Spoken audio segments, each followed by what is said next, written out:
Good morning. Welcome to the Arundel County Delegation meeting. I'm Delegate Heather Bagnall, Chair of the delegation, with Vice Chair Delegate Dana Jones. Before we conduct further introductions, I would ask everyone to welcome our Vice Chair Jones from District 30A, who will be offering our pledge and our prayer today. Thank you. Wait for our flag to appear. We have our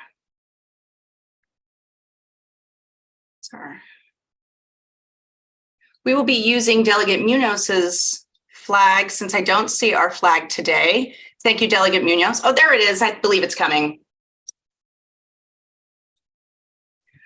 I pledge allegiance to the flag of the United States of America and to the republic for which it stands, one nation, under God, indivisible, with liberty and justice for all.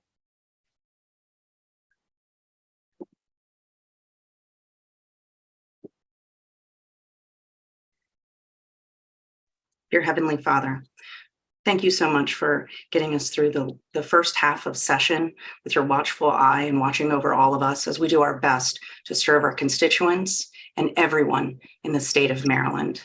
We will rely on you in the last half of this, just as we have the first half. In your name, amen. Thank you, Delegate. I also want to welcome our senators, Senator Dawn Guile from District 33, Senator Pam Beidle from District 32, Senator Brian Simoner from District 31, Senator Sarah Elfreth from District 30, Senator Jim Rosapep from District 21, and Senator Clarence Lamb from District 12. We also want to welcome our guests who are watching on the live stream.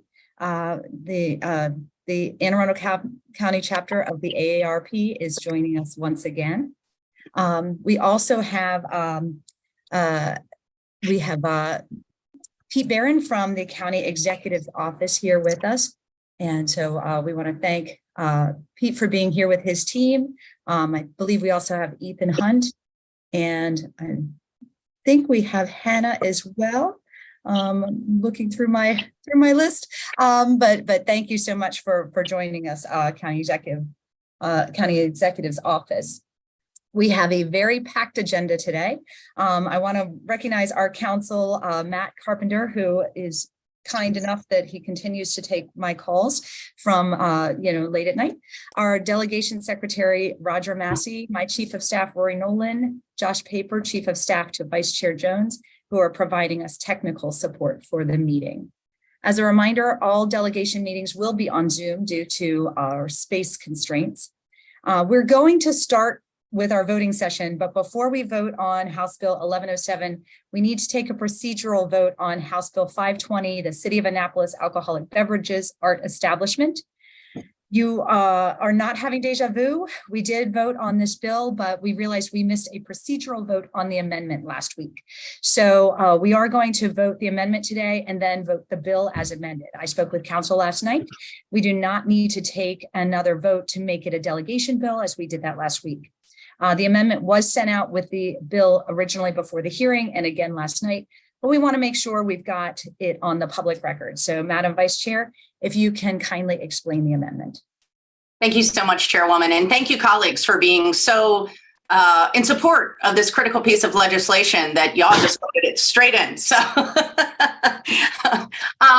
so just for a little bit of review and to remind you, and you did receive the amendment with the bill, I think about 10 days ago. It's HB 520, City of Annapolis Alcoholic Beverages is the bill, and this is alcoholic beverages art establishments. It would allow us art establishments to obtain an annual liquor license.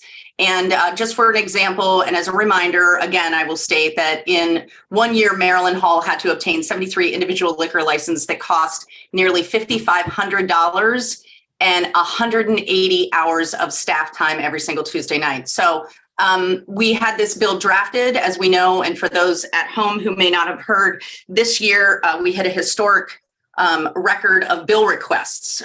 Knowing that, we made sure to get a bill into drafting with a placeholder of $200 in the bill. We got that drafted, and we continued to wait from the City of Annapolis Office of Law in order to negotiate with all the stakeholders at the table what that number should be for the annual price.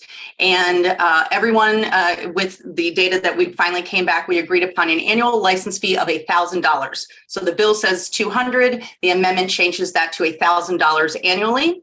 And that reflects that work by my office, Senator Elfer's office, and Marilyn Hall in the City of Annapolis Office of Law. And that really is it. Thank you, Madam Vice Chair. Are there any questions on the amendment? Can I have a motion on the amendment? Move the amendment. Second. Right, we have a question from Delegate Bartlett. No, you're good? Okay. Mr. Secretary, if you could call the roll, the amendment has been moved and seconded. This vote is for House Bill 520 amendment. Vice Chair Jones, Yes. Delegate Barnes, Yes. Delegate Bartlett, Yes. Delegate Chang, Yes. Delegate Chisholm, Yes. Delegate Henson, Yes. Delegate Howard, Yes. Delegate Kipke, Yes. Delegate Lehman, Yes. Delegate Munoz, Yes. Delegate Pena Melnick, Yes. Delegate Pruski, Yes. Delegate Rogers, Yes. Delegate Smith, Yes. Delegate Simmons, Delegate Simmons, Chairman Bagnall. Yes. By a vote of 15-0 with one absent, the motion passes. Thank you. And can I have a motion on the bill as amended? Move the bill is amended. Second. Any discussion? All right, Mr. Secretary, if you can call the roll. This vote is for House Bill 520, bill as amended. Vice Chair Jones, Yes. Delegate Barnes, Yes. Delegate Bartlett, Yes. Delegate Chang, Yes. Delegate Chisholm, Yes. Delegate Henson, Yes.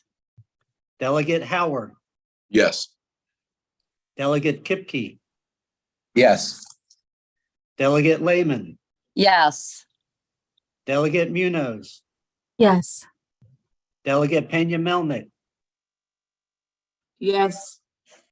Delegate Pruski, Yes. Delegate Rogers, Yes.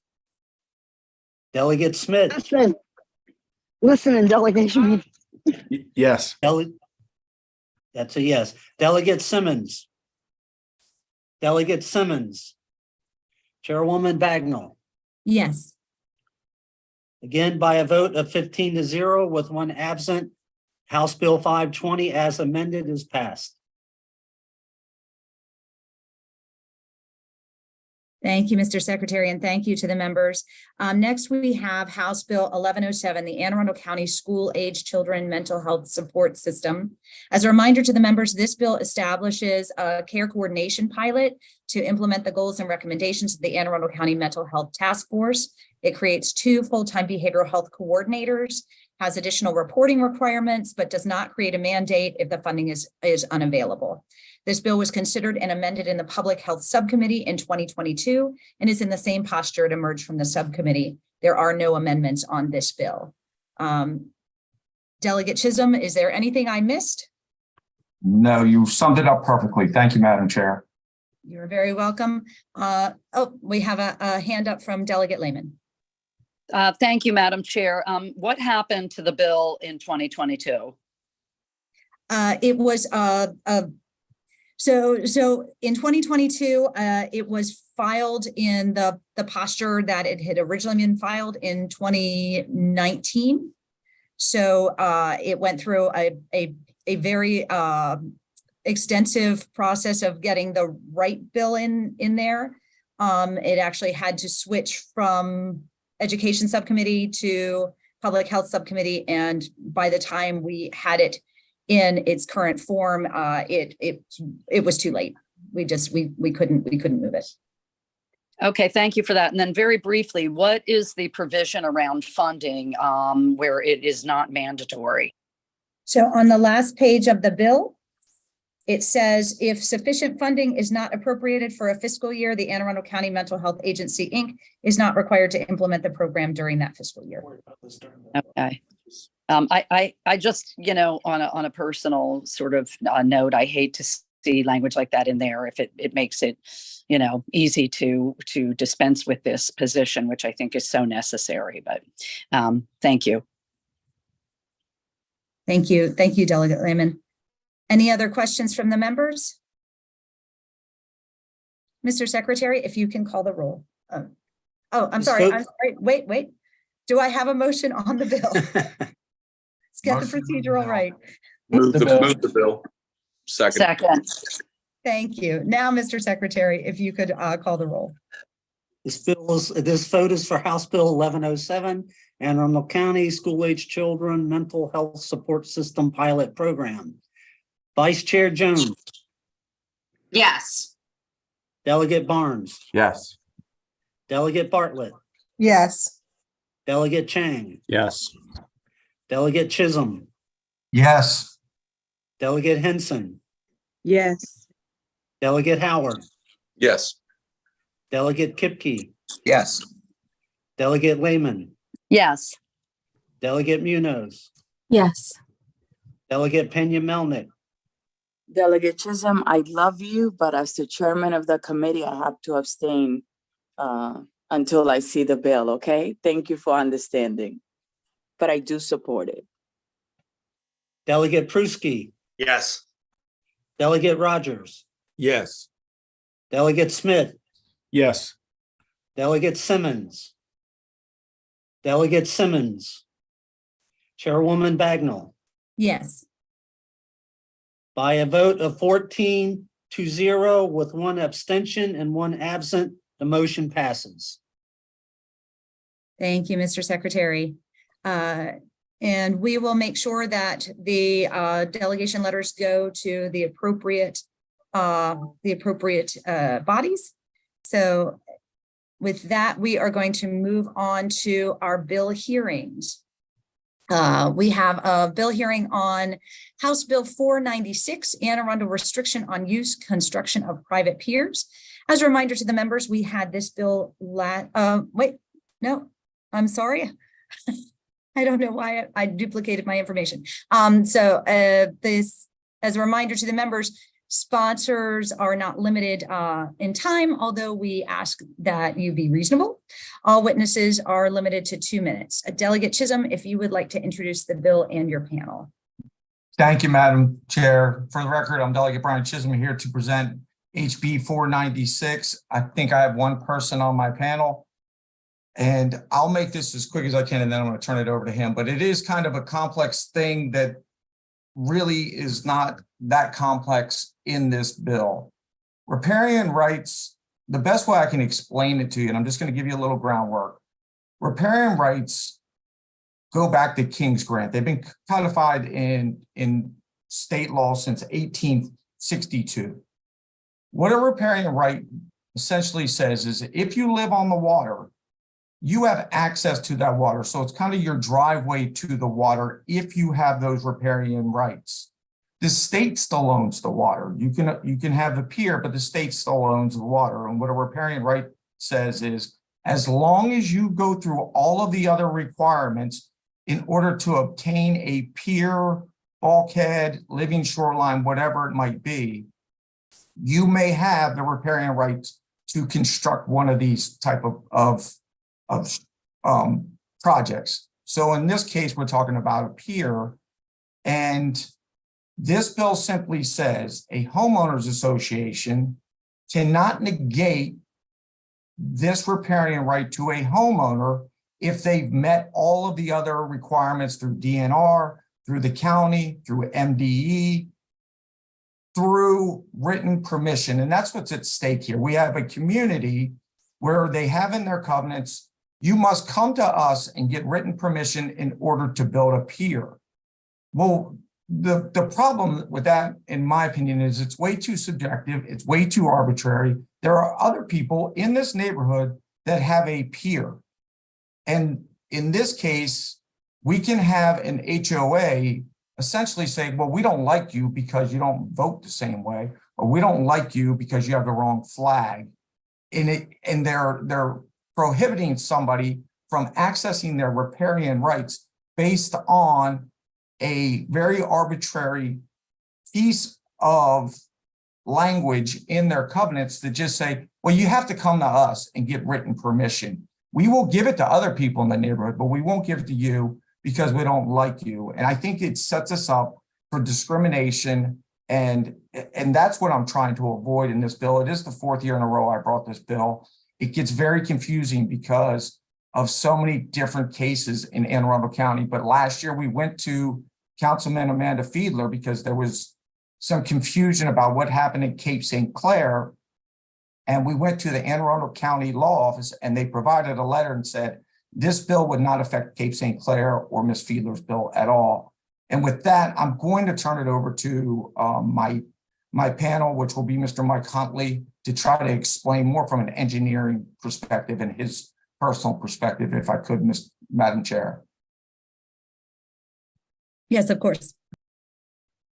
Good morning, everybody. My name is Mike Huntley, and I'm here to speak in support of House Bill 496 this morning. This bill would preclude a homeowners or community association from preventing a waterfront property owner from building a private pier from his property solely through a provision that requires written permission from the association when two important things have happened. One, there is no dispute that the property owner and not the association holds the riparian rights to the property. And two, that the property owner has obtained all of the county, state, and federal approvals to build the pier. As Brian said, the right for a property owner to build a pier in front of his property has been codified in Maryland law for more than 160 years. Maryland law also expressly states, and I quote, that a riparian owner may not be deprived of any right, privilege, or enjoyment of riparian ownership.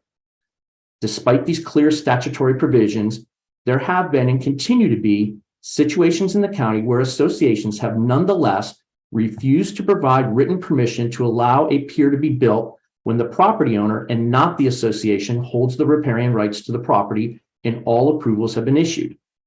And as Brian said, in certain cases, associations have permitted some, but not all riparian owners in the same community to build a pier, which obviously raises concerns about possible discrimination towards select property owners.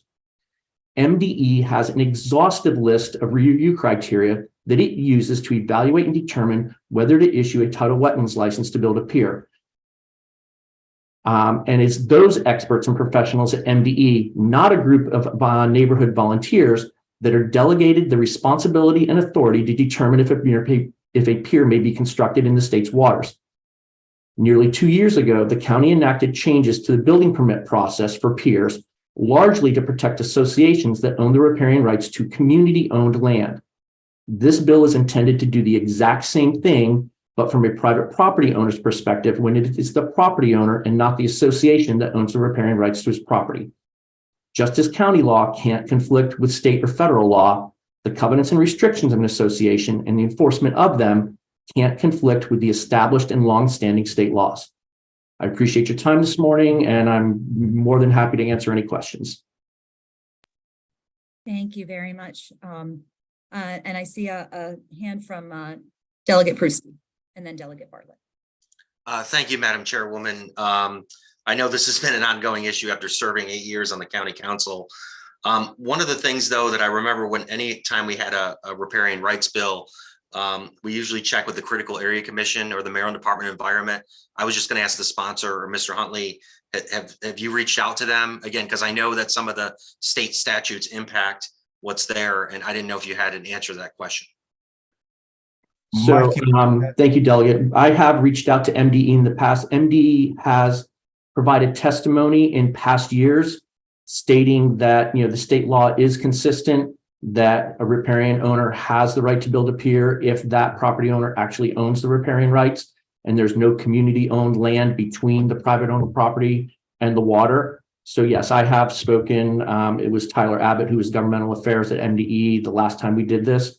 And I have spoken to others there. So as far as the critical area commission, they're not really involved in this at this point, but it's MDE, like I said, that has that laundry list of about 26 items in the Code of Maryland regulations that they're required to review and evaluate before deciding whether to issue the tidal wetlands license. And yes, I have worked with them.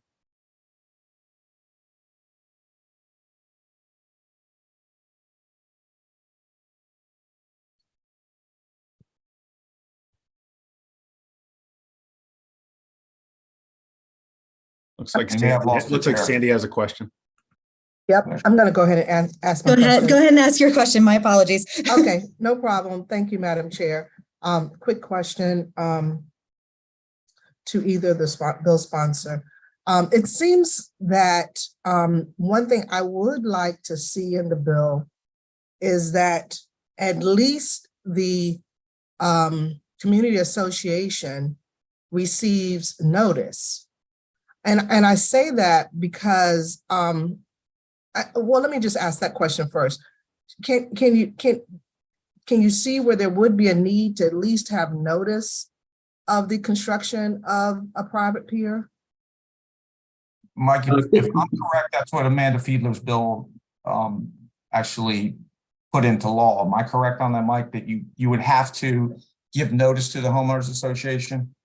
Absolutely. So as a result of the issue in Cape St. Clair about 3 years ago, Councilwoman Fiedler's county ordinance added 2 provisions to the building permit process. One is that the applicant for the building permit needs to provide specific documentation and recorded documents demonstrating that they, in fact, the property owner actually has the riparian rights.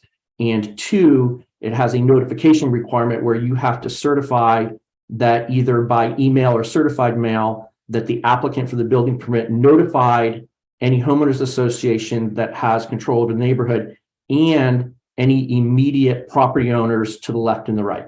So that's where the draft bill says that in order to do this, you have to comply with all of the county, state, and federal regulations. That would include the building permit regulations in Councilwoman Fiedler's Bill 8-21. Okay, thank you. That's helpful. So now if a homeowner does not provide that notice, what is the consequence? I don't know how the county would enforce that, because I believe that's, and Delegate Bagnall can probably speak to that. I believe that's part of what happened in the issue in Cape St. Clair 3 years ago, that notwithstanding the requirement in the covenants that they provide or ask for written permission, that the applicant in that case didn't. And that's why Councilwoman Fiedler introduced Bill 821. If the particular property owner doesn't, then I don't know exactly what mechanisms, if any, are in the county ordinance to address that. I would assume that they would put a stop work order on it. And just like with the Cape St. Clair project, they ended up having to rip that pier out. Right. So they meaning who's Anne the Arundel they you're County. speaking of? The Anne Arundel County is came in, put the stop work order, and then I think Anne Arundel County was the government agency that made them take that back out. Okay, because there was not notice provided to the homeowners association. There were a couple of other issues there. Yeah, the issue there, and not to get way into the weeds, was twofold. Well, it was actually threefold. Was that the property owner in that case did not request permission from the homeowners association. The homeowners association has a provision in their covenants there whereby they expressly reserved all the riparian rights to the properties, and there was a strip of land that had belonged to the community that the property owner contended was no longer there because of erosion and sea level rise and environmental things. And so the property owner went to the county and said, well, now because that strip is gone, we have the riparian rights.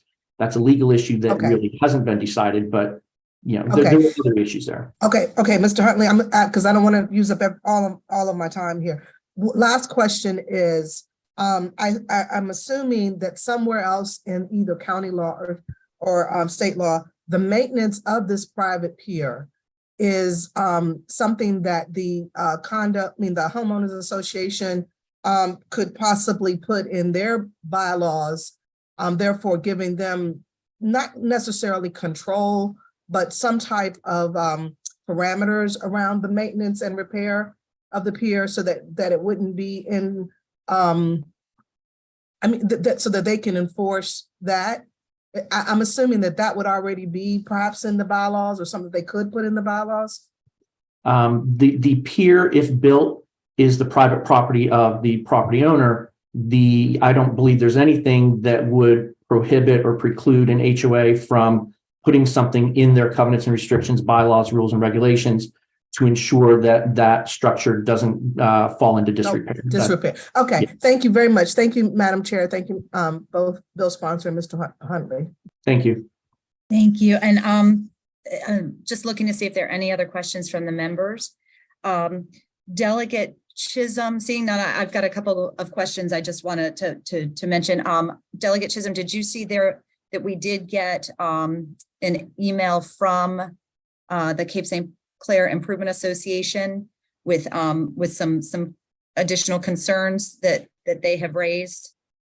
I have not, but I was on the phone for about 30 minutes last night on a conference call with Cape St. Clair.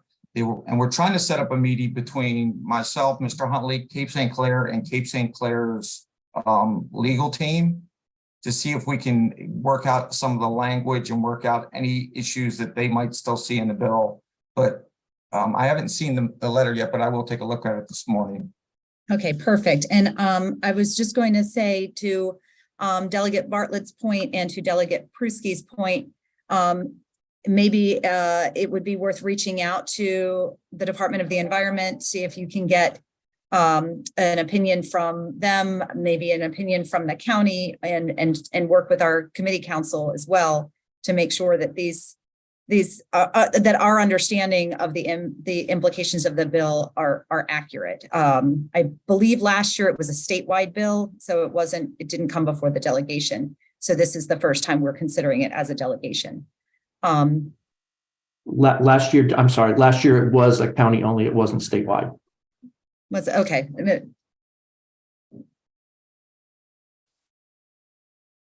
Thank you.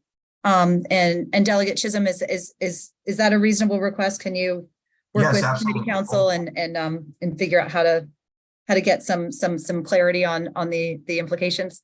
Yes, absolutely. All right, thank you very much.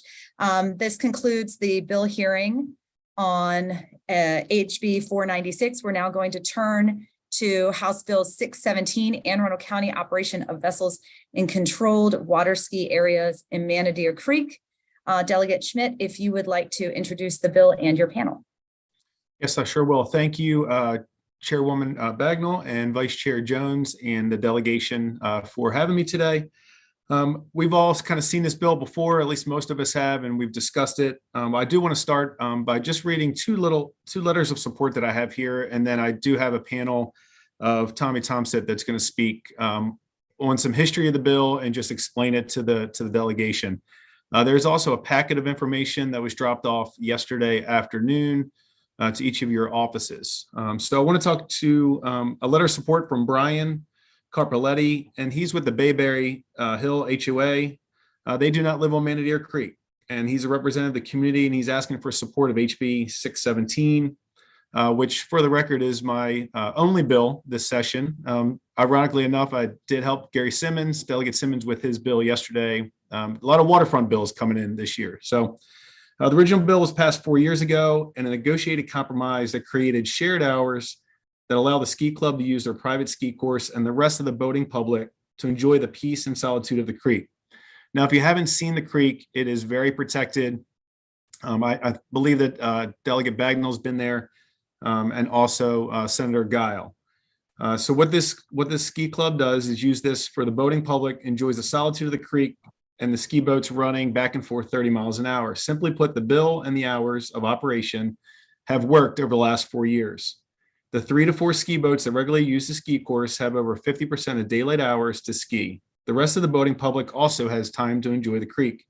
The bill was a compromise and it's worked. House Bill 617 will make the shared hours permanent so that all the boating public, including the slalom water skiers, can enjoy Manadeer Creek. As an added benefit of the bill, we have seen regular boaters return and enjoy the creek as well. When the ski club has most unlimited access to the ski course from 2016 to 2019, the number of other boaters and water enthusiasts using the creek dropped precipitously. With the new hours and more predictable experience, the other boaters and water enthusiasts have returned. We welcome all boaters and water enthusiasts to enjoy this beautiful creek. The members of Bayberry Hills community fully support House Bill 617 and making the shared hours at Manatee Creek permanent. So that's a non-water owner. And then I also have another letter of support from a non-water owner that should be in your packet as well. But basically goes back and explains the history of the bill and how they fully support the bill. I've also reached out to Department of Natural Resources, and I've had a number of discussions with members of the delegation. And I would like to pass the baton over to Tommy Thompson for his explanation. Thank you, Madam Chair, Madam Vice Chair, members of the committee. Thomas Thompson on behalf of James Davis and the Manatee community. Just so the committee is aware, when this course was first put in Anne Arundel County is unique. You have all 3 controlled water ski courses in Anne Arundel County. 2 are on the Severn. One is Manatee Creek, that's off the Severn, and then one is actually on the Severn proper. The second one is on the South River, which runs parallel to the Severn River. So they're all accessible to Anne Arundel County residents.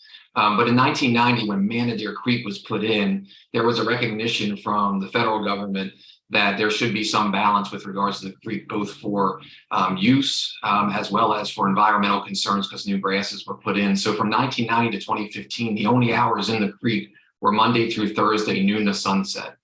There came a point in 2016 when the DNR, at the kind of behest of the Boating Advisory Committee, changed the hours, and they changed them substantially, and it wound up being about 85 hours per week, which worked out to be 83% of the sunlight during the summertime hours with regards to the creek. This created a huge imbalance, and so what happened then in 2019 is the communities came to Senator Riley and asked for some relief, some equity in regards to this creek itself, noting kind of how Delegate Chisholm said the state owned the water, so we went to the state to ask for their help.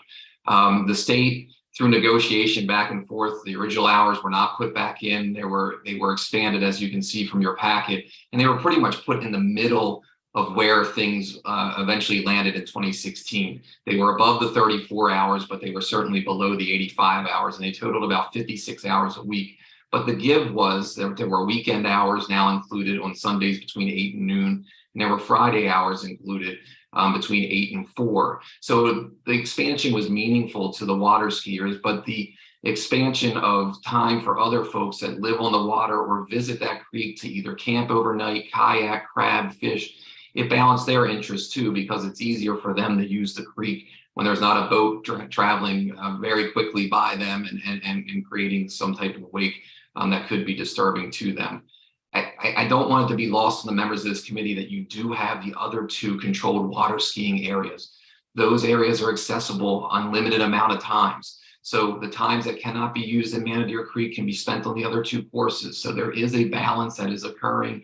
It is equitable, and we just ask that that the committee codify this permanently as the communities believe it's working. As you can see from the DNR, there's very limited enforcement action. So the water skiers are certainly being respectful of the hours, and the community owners are certainly not calling things in all the time and saying the sky is falling. So again, I think we found a happy medium. No one was happy when this bill passed, both sides.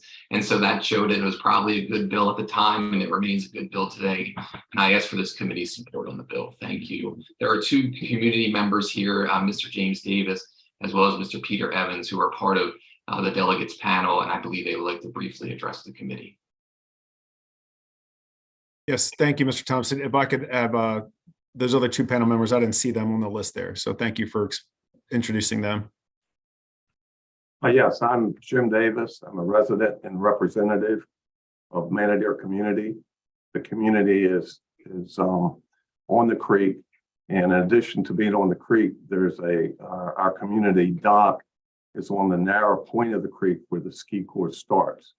A lot of times what's overlooked in this discussion is the ski course was approved by the Army Corps of Engineers in 1990, And it was only approved with restricted skiing to allow all users to enjoy the creek. There were no mornings, no Friday, Saturday, or Sunday. And in addition, there was not skiing was not allowed until June 15th to allow the grasses to grow, which sounded like a pretty good idea considering the condition of our bay. The course would never have been approved without this sharing agreement, and it lasted 25 years. As Tommy says, the hours are increased about 2/3. It gives mornings, it gives Fridays and Sundays, and the June 15th restriction is gone altogether. The ski club, I believe, wants unrestricted use of this creek, which equates to a small group having exclusive use of a Maryland public waterway. We support HB 617. A 30-mile-an-hour boat in a 6-mile-an-hour zone is not compatible with any other uses of the creek. I respectfully request that you support the bill that supports sharing the creek. Thank you very much.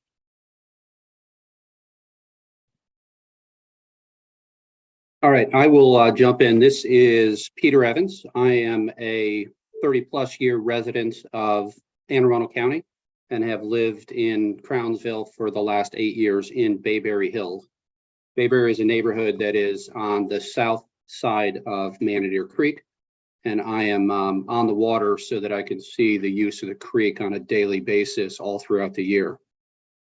When the hours of the operation of the creek or the ski course was increased to over 80 hours, it created a negative impact on the creek as it related to the other boaters that wanted to use it. Countless times I would see boaters pull up and leave when the slalom ski boats came.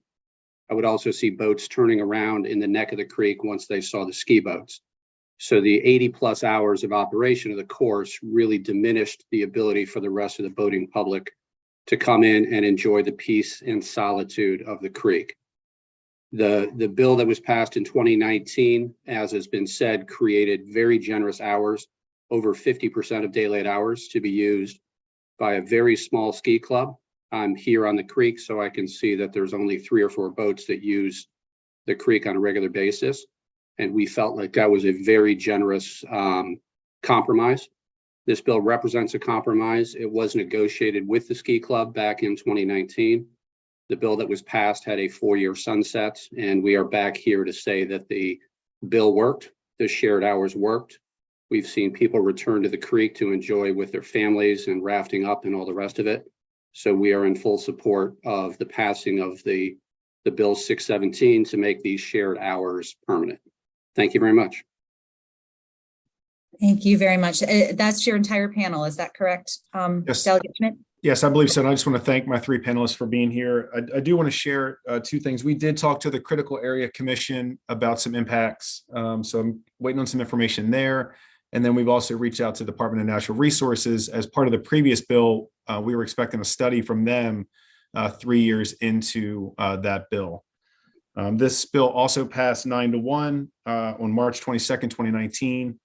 And I'm looking for your support of House Bill 617, and we'll open it up for questions. Thank you so much. I do have a hand from Delegate Chisholm. Thank you, Madam Chair. I was that one. So I guess my quick question is, and Delegate Schmidt, thanks for bringing the bill. I do have the report back from DNR, and I can share that with everybody. My question is, because we're talking about the critical area impact and environmental impact, and whoever wants to take this question, when they're not skiing, it seems like we have boats in there, and that's the reason that they wanted the hours restricted. So I guess my question is, if we're allowing boats in there when the skiers aren't there, and in fact, I think they can be there even when the skiers are there, but the impact to the environment is exactly the same when the skiers aren't there because you have boat traffic coming in. It was the whole impetus of the bill was, well, we don't have people wanting to come into our creek because the water ski course is going on. So I find it somewhat immaterial for us to cite the environment unless I'm misunderstanding, because it sounds like there is a lot of boat traffic in there, or there's at least some traffic coming in there when the course is not in use. Am I correct on that? Delegate, you are correct on that. And that is the point of the bill, is to actually have this shared access in the creek. Those boats that come into the creek, however, have different rules that they have to operate by. They are operating below the 6 knots that the buoy coming into the creek tells you have to operate under. The exemption for the course itself is obviously allows them to get up to higher speeds, quicker speeds. Obviously, we believe that the shared use is working and it is equitable, and that those boats that come in there, those kayaks, I mean, they are not creating the environmental impact as somebody traveling at a much faster speed. They are acknowledging the speed limit. And you can see that the DNR actually, from the report you have, and that was part of that packet, they do enforce speed related issues within the creek, and that would be a boat owner other than a water skier. So the DNR is at least in tune to your concerns as well, because they don't want that negative environmental impact to occur from bigger boats going at higher speeds. Okay, thank you. Do I have other questions from the members? So I have a couple of questions for you. Full disclosure, I was the one who put the sunset. Oh, sorry. Before I speak, Delegate Rogers. Madam Chair, please go ahead. I'll come after you. Okay. So I did put the sunset on to give the department the opportunity to course correct. But my question for the bill sponsor is, have you gotten an opinion from DNR? I know you said you've reached out to them as to whether or not this is something that they could do through regulation rather than through statute. Great question. And thank you for bringing that, Delegate Bagnall. I think the conversation there was regarding that they haven't had to really kind of police that area. So it's worked in the sense that it's not been an area that they've had to respond to a lot of calls on. I mean, based on the DNR report that was given to me, I think we had 5 calls over the last 5 years, right? And so, in effect, this is working to where they're not coming out to handle, nuisance issues or complaints. And I know you and I had spoke about, the opportunity if it's helping DNR relieve some of the issues that they have regarding calls and actually handle some of the more important items that they're working on. So, I believe that Mr. Thompson could maybe answer to that as well regarding the DNR opportunities. But for the sake of time, Sure. I would prefer one question, one Okay. answer. No problem. Not one answer from every panelist, just so that we can, because we have a packed agenda. No But problem. we can continue offline as well. Delegate Rogers, has your question been answered? Kind of, sort of, but I'll just, for the record, Madam Chair, I know that there was a lot of community concern before. Has that since been resolved? Yes, sir. 2 of the community, the letter that Delegate Schmidt read to you, both letters were from the community associations themselves. It just happened to be homeowners who are presidents that don't live on the water. The communities are saying, please keep this in place. This is working for us. This seems to be meaningful and equitable in our community. And so that's why they sent those 2 letters in. I believe that's in your packet, sir. Thank you. Delegate Bartlett. Thank you, Madam Chair. Just a quick question, I think, for Mr. Thompson. And thank you for being here to answer these questions. So I'm looking at this great chart from 1990 to 2015. Was DNR involved during that time, and did they regulate the hours? Were the hours regulated during that time?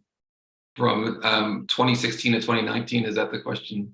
From 1990 to 2015, it looks like Monday through Thursday, noon to sunset, approximately 34 hours per week of ski time was available. And so I was just asking whether or not DNR was part of that. Were they involved with the regulation, or was it just a matter of agreement? Yeah, so those initial hours were established when the course was actually first put into place by the federal government. DNR then took, because it's a state waters, the DNR then took oversight, and it wasn't until 2016 that they decided to change the hours. And I will note that change occurred without a public hearing for the community, at least. And again, I think that's why we came to the state asking, for assistance to have a little checks and balances on the executive branch. We came to our representatives of the legislative branch. But I would say from 90 to 2015, they had enforcement, but they did not change the hours in any regulatory way until 2016. Okay, great. Thank you. Thank you. Thank you, Delegate. I actually have a follow-on to that question. Just for clarification. So prior to 2015, the hours were enforced, but they weren't in statute. Is that correct? They were regulatory, not statute. That is correct. Okay, thank you for that clarification. Are there any other questions from the members? So Delegate Schmidt, if I can ask you, I know that you said you've got calls into the department. If you can relay that information to the committee or to the delegation when you have it, so that we can consider it over the week and answer any outstanding questions that may arise.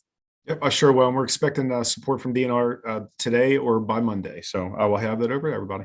All right, thank you very much. Thank you. We are now going to turn to our guests today. Our first guest is Abigail Diaz from the Maryland Municipal League, which is a voluntary nonprofit, nonpartisan association controlled and maintained by city and town governments. The Maryland Municipal League works to strengthen and support municipal government through advocacy and the development of effective leadership. Welcome, Ms. Diaz. Thank you, Madam Chair. My name is actually Teresa Kuhns. Abby set this up for us, so I just wanted to introduce herself. I'm so sorry. Oh, you're fine. So I'm Teresa Kuhns. I'm the CEO of the Maryland Municipal League, and I also have along with me Angelica Bailey-Thupari, who is our lead advocate. We represent 157 cities and towns in Maryland.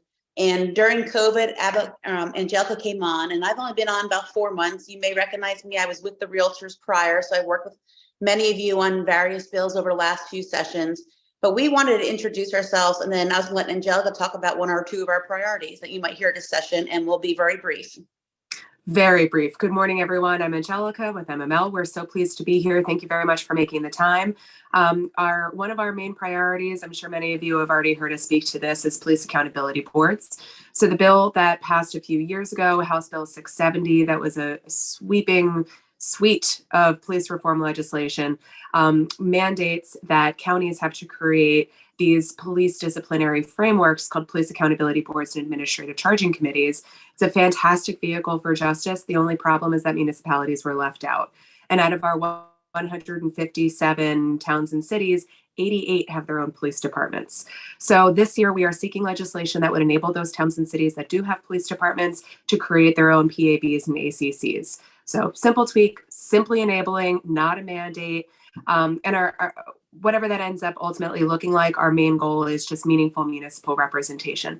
So we hope for all of your support. I'm happy to answer any questions. We did have our first hearing earlier this week in both chambers. So we're very excited. We've got some good momentum. And that's it. Thank you so much. And the only other issue you'll hear from us on is cannabis in terms of the new bill. We were in Economic Matters last week for the marathon hearing, and we'll be in the Senate side on March 9th. We are favorable with amendments, and really the amendments are some zoning clarification as well as on the revenue side, just to help our local towns support and implement this correctly. So if we can answer any questions or share testimony, that's what we're here for. Thank you all. Thank you so much for your comprehensive and brief presentation. We do have some questions from the members. We'll start with Delegate Bartlett. Thank you, Madam Chair. I serve in judiciary. I heard the hearing. However, could you just, for the sake of my colleagues, could you give the bill numbers, please? Yes, of course. You have them. Senate Bill 409, House Bill 518. And that is Delegate Leslie Lopez and Senator Ron Watson as the main sponsors. Senate Bill 409, House Bill 518. Thank you so much. Delegate Chisholm. Thank you, Madam Chair. Just to make sure that I understand, because I've been briefed a little bit on the marijuana legalization. If I understand it correctly, each county stands to gain $900 per 1 million in sales, and the average distribution is It's not- actually the municipality. That's the way it's written. So at the end of the day, if Annapolis has a dispensary and they sell $1 million a year, they will receive $900 in tax revenue. And as you all know, it doesn't cover zoning changes, comp plan, zoning signs. Right, and then it's also my understanding in the bill, and I'm assuming this is what you guys are going back on the zoning, is the state wants to be able to supersede the county in any of their zoning and essentially put these even against the county's will where the county sees fit. Am I correct on that? Right now, it's very vague and it says unduly burdened for licensing. So we're looking for clarification on both the county and the local government side. So we came in together with MACO. So we all are on the same piece of this and looking for better clarification on zoning. I think the commission right now has the overall ability to grow those licenses out wherever they would like. We're asking for local zoning to trump. Excellent, thank you. That's what I wanted to make sure of.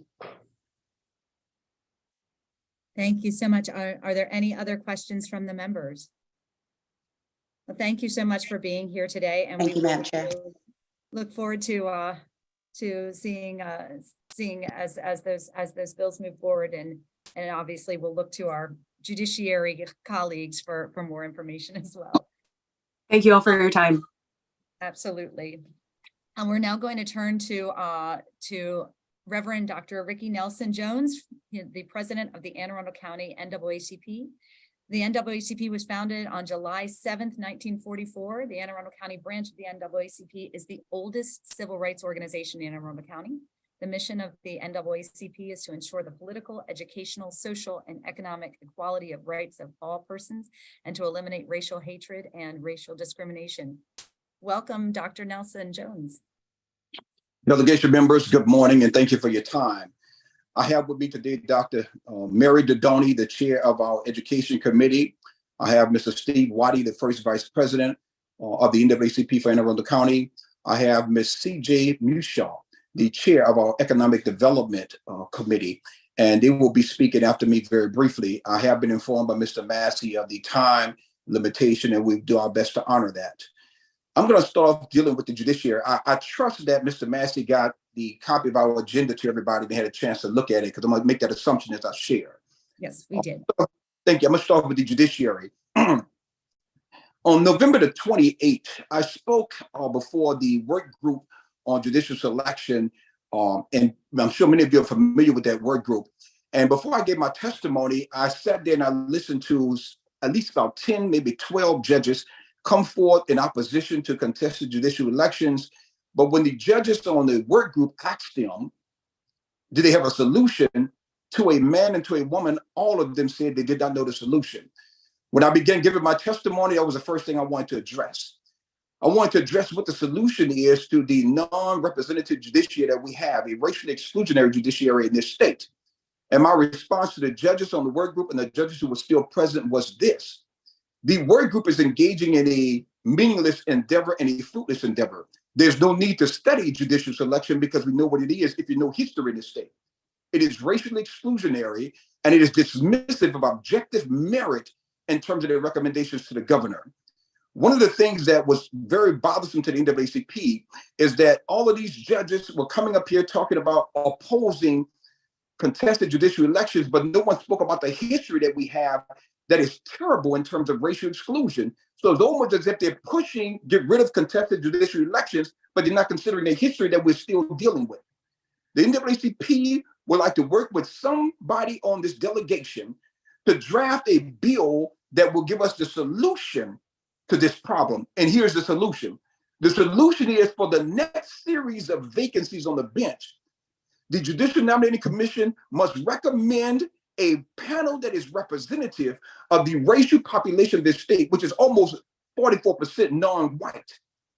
And then the governor must be encouraged to appoint these eminently qualified non-white folk to the bench.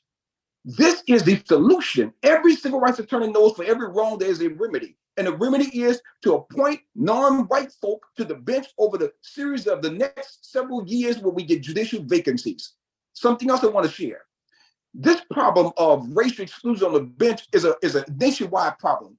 But with respect to Maryland, it is more offensive. And the reason is because we're approaching 50% non-white in the state.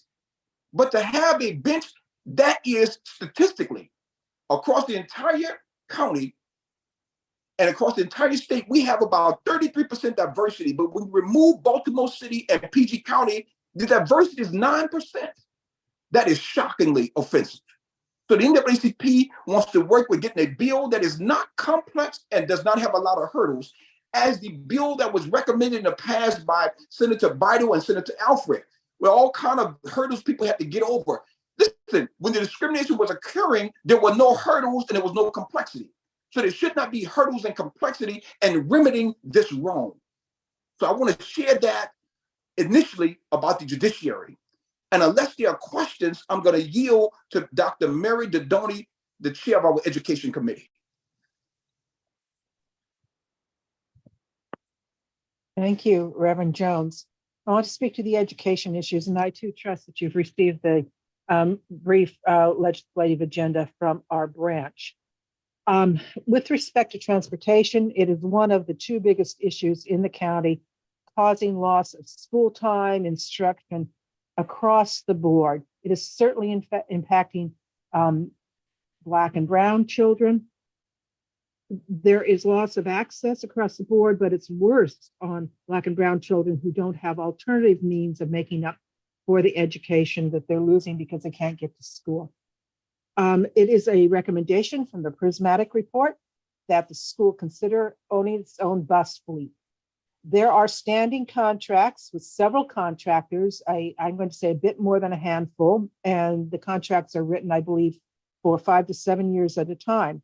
And it is very likely that as our new superintendent of school, schools of Anne Arundel County Public Schools, Dr. Mark Liddell, looks to moving into our own private bus ownership, we're going to need some assistance with having latitude on severing some of those contracts. That's what we're asking for. Keep your eyes out for this. It can slip into a number of bills as amendments, so watch out for it this session. And we're looking forward to working with Dr.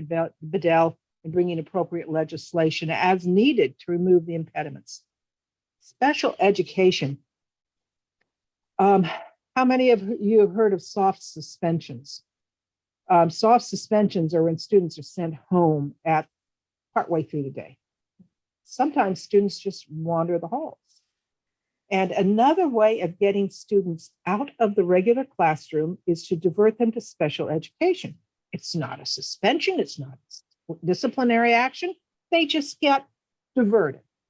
And from diversion into the special education program, they frequently lose the degree track from the moment that they're diverted. It is a residual way of keeping troublesome Black and brown students from getting their full education. Again, I'm asking you to be very aware of this as it starts to creep in different ways. I want to applaud you on the work on House Bill 1107. I want to applaud Delegate Saab. He took a bill that was based on an assumption of the unsuitability of some children being in the classroom and turned it into a bill that helped all children. Keep that in mind as you look at the special education bills and amendments to special education bills. We want these kids to be mainstreamed with the maximum number of opportunities. Teacher vacancies and working environment. This is right in line with the blueprint for Maryland's future. We need representative teachers in the classroom. I assume you know that your delegation is much more diverse in racial and ethnic composition than the schoolroom across the state, but definitely in Anne Arundel County. And it is very difficult to break that barrier because no teacher wants to be the first or the only.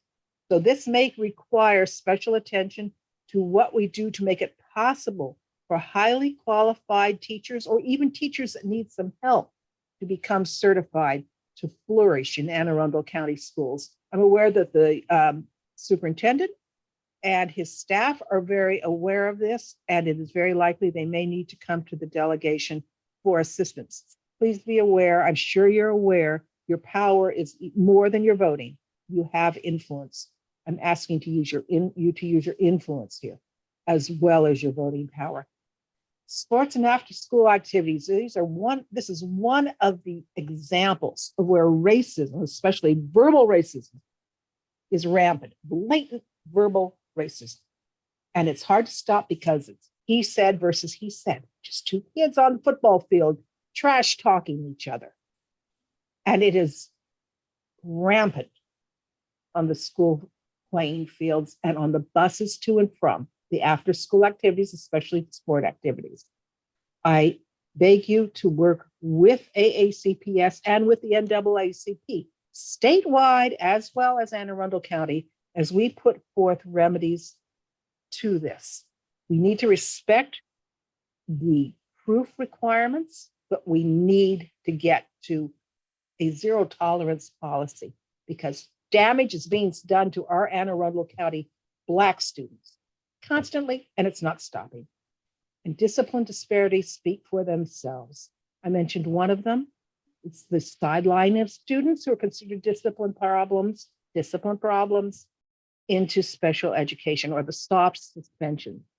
Please keep your eyes out for where terms that are essentially disciplinary actions for troublesome students creep into legislation and into the amendments to existing legislation. And again, I applaud you on engaging with House Bill 1107 back in 2019 when President Emeritus Jackie Alsop and I appeared before you.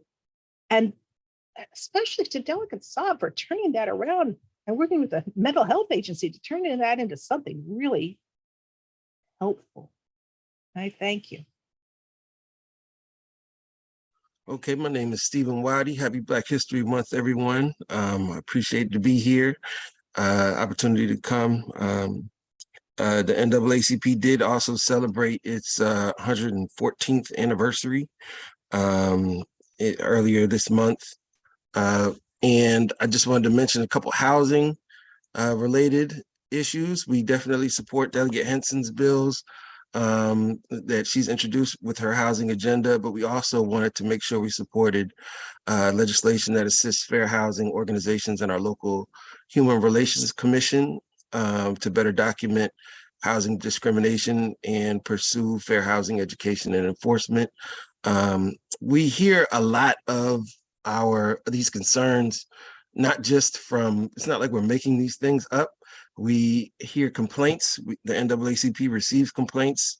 We are in coalition with many groups. And we also last week met with the sheriff and we had a long discussion with the sheriff about the eviction process, the need for, which is the second part, eviction prevention assistance. And the sheriff and his deputies, we talked for about 40 minutes about the whole eviction process, how we had some help during the quarantine section of our pandemic. And since the post-quarantine section, we've seen evictions rise at an exponential rate. And the sheriff's in charge of evictions is still analyzing the data around whether or not we'll see an increase in evictions even more over the next few months as the rents rise and the eviction protections decrease. So we need to have eviction prevention assistance be well funded, and hopefully that can be done through our local legal aid. And a lot of tenants do not know their rights, first of all. And so tenants miss meetings, they miss hearings, and they don't know their rights. And they could actually be saved from eviction if they had eviction prevention assistance. I'm a landlord and a property manager, and I know how tenants can be taken advantage of. I know other people who take advantage of tenants. And so I think that, it's not something I do, but it's definitely something that I had the opportunity to witness sitting in court many, many times. And I hope that, we all have the opportunity to help tenants remain in their homes, especially while prices are rising. I'm gonna pass it to CJ Bishaw, and I think we'll be back to talk a little bit more about criminal justice issues. And go ahead, CJ.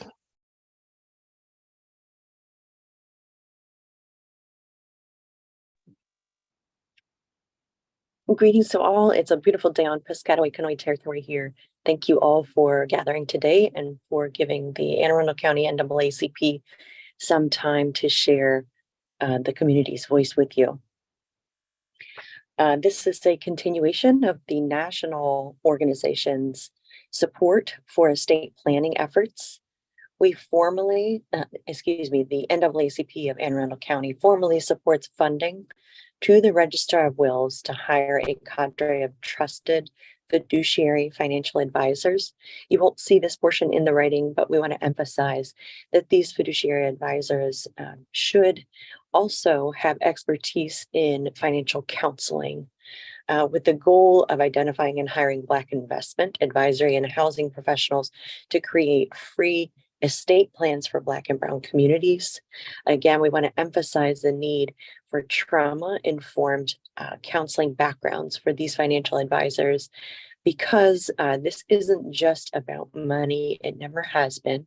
It's also about socio-political and economic power and currency within the socio-stratosphere in our racialized institutions. So these counselors and advisors must also have a background in the mental and emotional and trauma impacts that the economic history of our institutions and the country have had on folks, not just the P's and Q's of debt and credit and that sort of thing.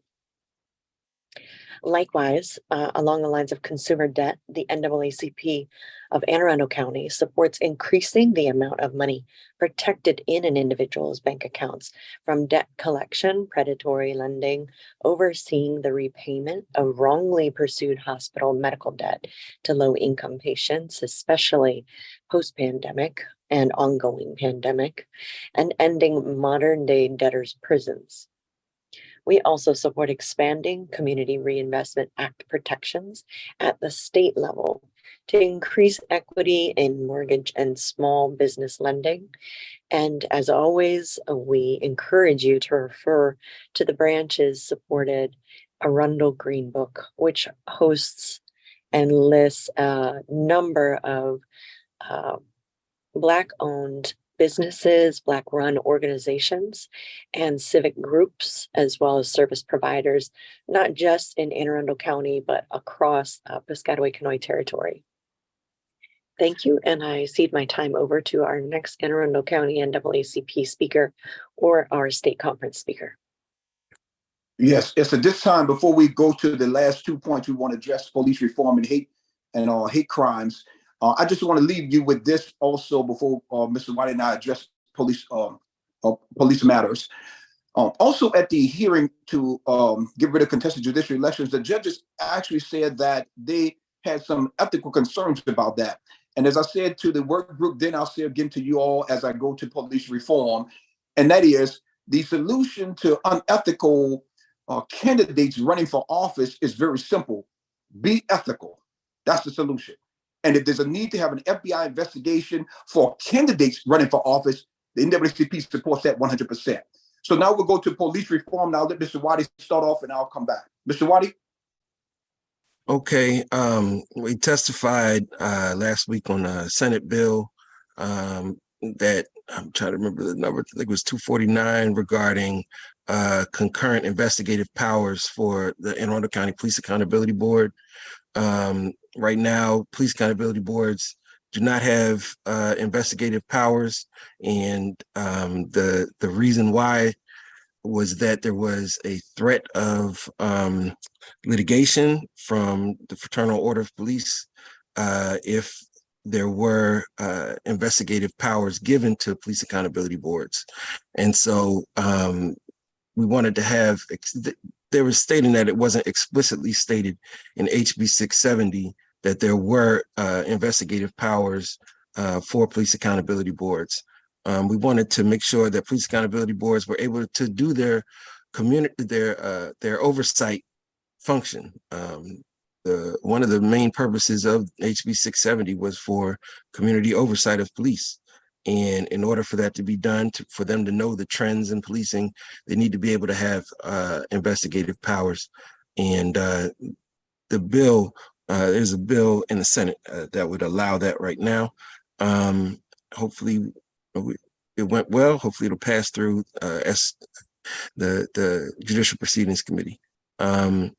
NAACP supports removing qualified immunity protections from law enforcement and prosecutors. That issue for prosecutors came up with the Adnan Syed case, where there was a concern around prosecutors not providing the proper information to defense regarding their the murder, and it eventually came out where prosecutors may have hidden information, and there's no tool to allow a prosecution of prosecutors, to hold the prosecutors accountable for that type of, because they are protected, just as the police are protected in various ways. The NAACP supports the mandated creation of a conviction integrity unit and a sentence review unit in the Anne Arundel County State's Attorney's Office. We have, our coalition members have met with the State's Attorney's Office, and they stated that they were not willing to create a conviction integrity unit. It would allow, a conviction integrity unit would allow the prosecutor's office to review past convictions and address. The Innocence Project is one of the main proponents of a conviction integrity unit, and it recognizes how past convictions may have been tainted, and so we support that. The NAACP also supports minimizing the presence of law enforcement when interacting with individuals during a mental or behavioral health crisis. We've seen many times, at least 2 times in the past last year, where Deontay Quarles himself was killed, and it came out in the investigation by the Attorney General's office that his mother had taken him to the doctor because she was concerned about his behavior and his mental health. She had taken him to the doctor 3 days before he was killed by police officers. And that opportunity for the crisis intervention team to be in place before the police come is something that we need to take advantage of, because we do have the best crisis intervention team in the world. And so hopefully we can start to reduce their response time and get them where they need to be before police men with guns start to come in.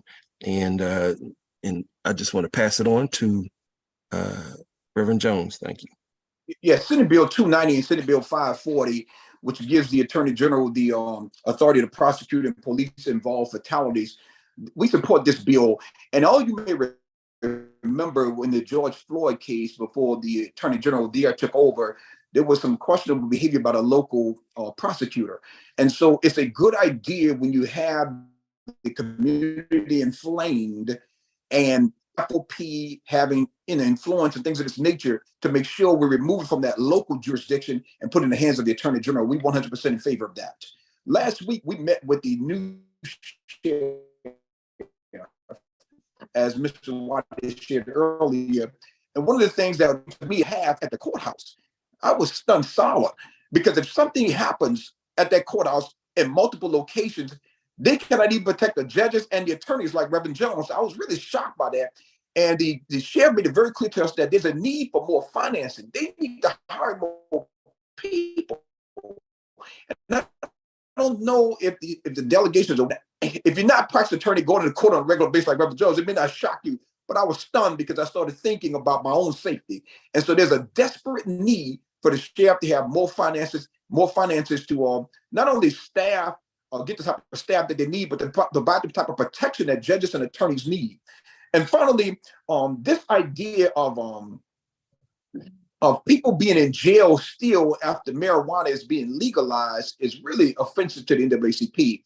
If these folk are still sitting up in jail, I'm talking about nonviolent marijuana charges, sitting in jail for years, If the law changes, we need to change with the law. And we do not believe these people should be sitting in jail, provided they're non-violent offenders, and they're in jail because of possession of marijuana. And so at this point, let me conclude with the hate crimes. And this is what I want to focus on as we conclude here. I tried to give some statistics to the documentation that I gave to Mr. Massey for everybody. And I hope that you had a chance to look at that documentation. Since 2001, there's been an increase in hate crimes.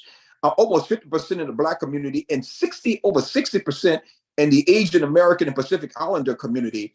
One of the things that I believe will be a major asset, and NAACP believes will be a major asset in curbing this, is to double the punishment for hate crimes.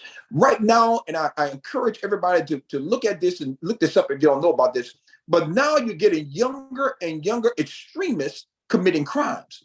If somebody is 17 years old and they're persuaded to be extreme and they kill people, according to our hate crimes penalties section, they go to jail for 20 years, they're 17, they get out at 37, they go on with their lives. So we have got to stay more intelligent than the extremists.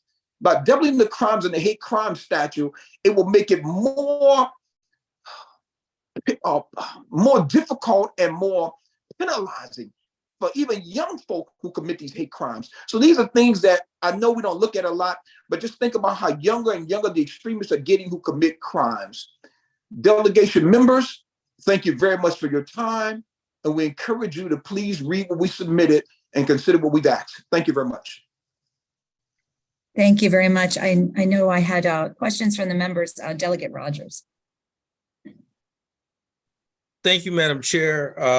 Always great to see members of the NAACP. Just a question and a kudos. So first of all, for those that might not be aware, I think the NAACP is sponsoring a Minority Money Matters event tomorrow, and I believe that's at Anne Arundel County Community College. Correct me if I'm wrong, but that I think will do a great job in terms of promoting financial awareness. So kudos to CJ Musho and all the members that are working on that. But a question I have is relating to education. And so whoever can answer this, but I know I was in a forum with Dr. Bedell a couple nights ago, and I just want to know what the NAAC's position is on with respect to redistricting, because I know that's going to be a hot topic that we're going to be addressing here pretty soon. Thank you. Dr. Dodoni? This is Mary Dodoni. We haven't had a formal position yet. We are watching the redistricting carefully. We know it has to happen. The schools are imbalanced.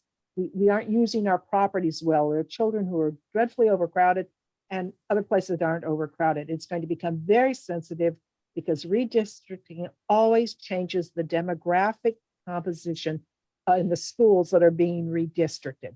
So we are engaged, and we know that there is a process in place that looks equitable. That's where we are at this point. No decisions have been reached yet about where the lines are going to be or even put forward. And there will be opportunity for community feedback, according to Dr. Bedell. I would just ask that you do remain engaged on that, because as you're well aware, there's a lot of overcrowding in some of the West County schools, particularly Meade High School and North County High School. And I think that we all could benefit from a redistribution of the populations in those schools across the county. Thank you. And certainly, and it's the middle schools as well. Thank you, Delegate Roger. Thank you. Do we have any other questions from the members? Well, I just wanted to thank you for your presentation today and reassert our commitment as a delegation. In fact, HB 1107 is a great example of it takes a village. That bill, I think every member of this delegation has touched that bill at some point. It's a delegation-wide bipartisan effort to get the right fit and address the disparities and the misconceptions that were in the original bill. So, so thank you for being a partner with us on that and being a partner with us on ensuring a more equitable Anne Arundel County. Thank you. You all have done a great job on that bill. Thank you. Thank you. We're going to go ahead and turn to our final guest today, which is Catholic Charities, Lisa Klingenmeyer, and I apologize if I got your name mispronounced. Catholic Charities assists individuals and families in need, especially those who are most vulnerable. Ms. Klingenmeyer, welcome. Thank you. And we're actually having our Executive Director, Bill McCarthy, present. So, Bill. Thank you, Madam Chair. And thank you, members of the delegation, for having us this morning. I'm Bill McCarthy, and I'm the Executive Director of Catholic Charities. As you've seen, Lisa Klingenmeyer of our advocacy team and Regan Vaughn are on the call with us, as well as Kelly Anderson, who's our Director at Sarah's House, Kathy Clementi, who's our Director of Gallagher Services, and Connie Green, who's a Regional Director of our Senior Housing. For 100 years, Catholic Charities has accompanied Marylanders as they've aged in place, obtained empowering careers, healed from trauma and addiction, achieved economic independence, prepare for education success, and feel welcome as immigrant neighbors. Even though we're celebrating our 100th anniversary this year, the work of Catholic Charities actually goes back to 1792, when we were 12 separate programs serving the poor, and it came together in 1923. Catholic Charities here is the third largest Catholic charities in the United States, only behind New York and Chicago. We could not do what we do without our strong partnerships with local governments and our state partners. Catholic Charities, we have more than 80 programs in 200 locations, primarily located in Baltimore City and the 9 counties west of the Chesapeake Bay. Although in our programs and at our locations, we serve neighbors from all jurisdictions across the state of Maryland. Today, I just wanted to really focus on a couple of things. How we can be a resource to you, your staff, and your constituents, and also to highlight our partnership efforts and our presence in Anne Arundel County. You should have a handout there which really highlights the 4 programmatic areas where we're present in Anne Arundel County, and I'd just like to highlight that really quickly for you. In terms of senior housing in our senior communities, we have 3 communities in Glen Burnie and Odenton that are 375 apartments that are supportive communities and housing for our older neighbors. In 2 of these buildings, we also have congregate housing services that really helps people age in place. And a sense of that, the average age of our resident in our senior communities is 77, 20% of over 85. The average income is around $16,000. Also, a program that many of you have visited, located on the base of Fort Meade, Sarah's House provides shelter, meal, case management, job readiness training, employment services, and childcare, in addition to shelter housing and transitional housing programs. We are celebrating our 35th anniversary of providing these services, and it accompanies 8 buildings just outside the gates of Fort Meade. And it's a unique partnership with Anne Arundel County, the Department of the Army, and Catholic Charities. You know, throughout our history in our 35 years, more than 17,000 residents of Anne Arundel County have been served, and half of them were children. What some might know I wanted to focus on is our behavioral health and substance use services in Anne Arundel County. We have a clinic that over the last decade has tripled from 250 children and adults to 750. We also have a very strong school-based partnership. We're in 37 public schools in Anne Arundel County, where we provide behavioral health, crisis intervention, and other services to meet the needs of children and families there in Anne Arundel County. And that's one of our largest partnerships across the state. We're in about 140 public schools across the state of Maryland as well.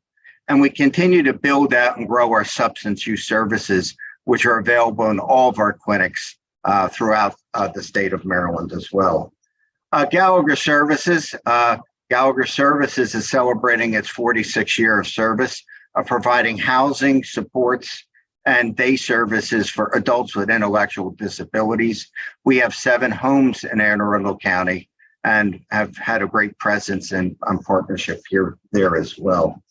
So throughout these programs, we support many constituencies from Anne Arundel County, from birth through older seniors and our senior communities as well, the whole continuum.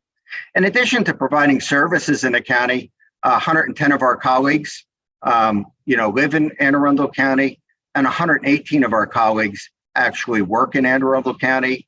And then additionally, we have 3,500 Anne Arundel County residents that volunteer in one of our programs, both in the county and outside the county as well. So it's a real partnership and a real presence that we're very, very proud of as we begin to think about what's next as we move forward from our centennial. As I mentioned, this year is our centennial and our formal centennial. In October, we had a community gathering where we've kind of highlighted our programs and partnerships in the county, which was really the launch of our centennial year a little bit early here in Anne Arundel County. Upcoming events, you'll be receiving an invitation in April. We're starting an inaugural symposium called A Journey to Justice, a Call to Action. And our keynote speaker this year is Dr. Greer Gordon. And the title of her presentation and our conversation is Good Trouble, Alliance for Racial Justice. It's April 20th. It'll be in Baltimore County primarily, but there are going to be satellite locations throughout the state. So we would love for you to participate and be present in that as well. On November 9th, we're having our centennial celebration as well. And that's kind of our annual gathering. And every member of the delegation would be invited, and we'd be honored to have you to come to celebrate that with us as well. In terms of the partnership as well, I view the work of our advocacy team, Regan and Lisa and interns, really looking out and advocating for justice for our neighbors and those we're privileged to serve. It's a really remarkable thing. They're content experts, and we cover a lot of bills and a lot of initiatives that are important, I know, to the delegation, to your constituents and constituents around the state. And we really look forward to being a resource and to being a partner and how we can move forward and making progress and creating an even better and stronger Marylander for all. So with that, I would just turn it over to see if anyone has any questions. And Lisa, if I missed something, please let me know. Thank you so much. I see a hand from Delegate Rogers. Hey, Mike. Not so much a question, but a point of personal privilege just to acknowledge the great work that's going on at Sarah's house. And I see Kelly Anderson on the call. So I just love the great work that's done there and look forward to continuing to support that. So I really much appreciate it. Thank you so much. And thank you for all the good work that you do. I reiterate the words of my colleague, and we look forward to our continued partnership. Thank you so much for being here. Thank you.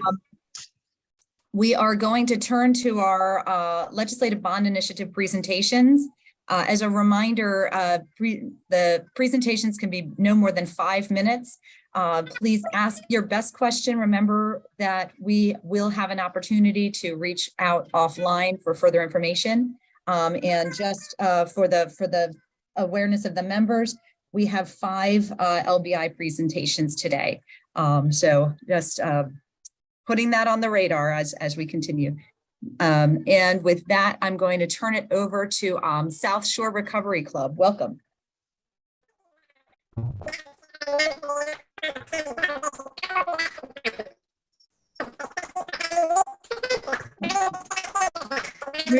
Madam Chair. Mr. Andrzejak, we're not able to hear you. Can you possibly to leave the meeting and come back? Because there's something wrong with your sound. That's okay. Madam Vice Chair, you were saying something, or I you're- was just trying to assist in saying this doesn't sound right. Okay. Sounded more Charlie Brown teacher than the ability to hear a great LVI.